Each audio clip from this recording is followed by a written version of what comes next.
Even for those who could never hope to step one competitive foot onto its tailored and lush lawns, Augusta National is something of a holy land to people who both worship and hate the game of golf. Most of that hate coming from the fact we can never hope to master its nuances. But to watch the real masters at work among those hollowed pines and very wealthy trappings is a yearly pilgrimage undertaken by a very few.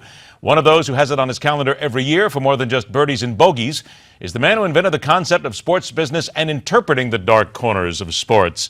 From Augusta National, where he is only allowed a cell phone on course, we need to welcome back the sports professor, Rick Horrow. Good day, Professor.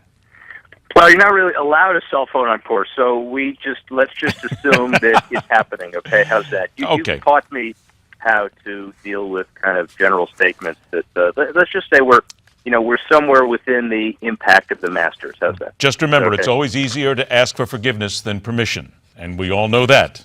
You being a lawyer, even perfectly. There you go. Well, thank you. I appreciate that. And by the way, it's a big deal here. Jordan Spieth's running away with the tournament, 11 under and moving forward. It's warm.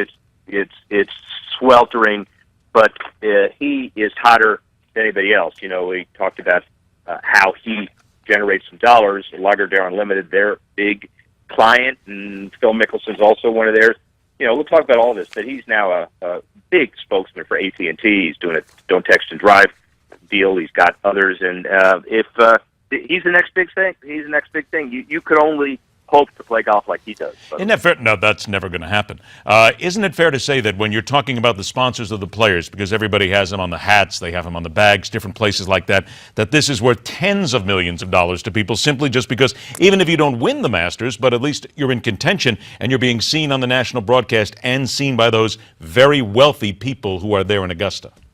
Well, yeah. The wealthy people in Augusta isn't as important as the fact that this is now 250 countries around the world that have the Masters televised, effectively live. It's the largest event ever for golf in the history of television.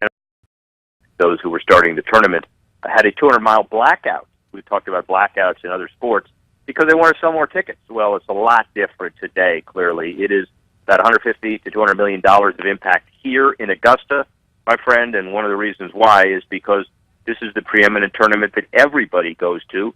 There is a large oak tree just not far from where I'm standing, and everybody kind of meets at the oak tree and does deals. And they could do the deals over the phone or in person in New York or California, but all the big CEOs who do these deals want to meet at the Masters, let's say, because they want to finish the deals, but they also want to get it paid for, their trips. Do you agree with those who say that, and I have a story in front of me from Golf Digest that says at $325 for a badge that gets you into all four rounds at the Masters is still one of the great bargains in sports? Well, no, because I've never seen anybody pay $325 for any of those badges in the history of the world. I've been going to this tournament for 20 years.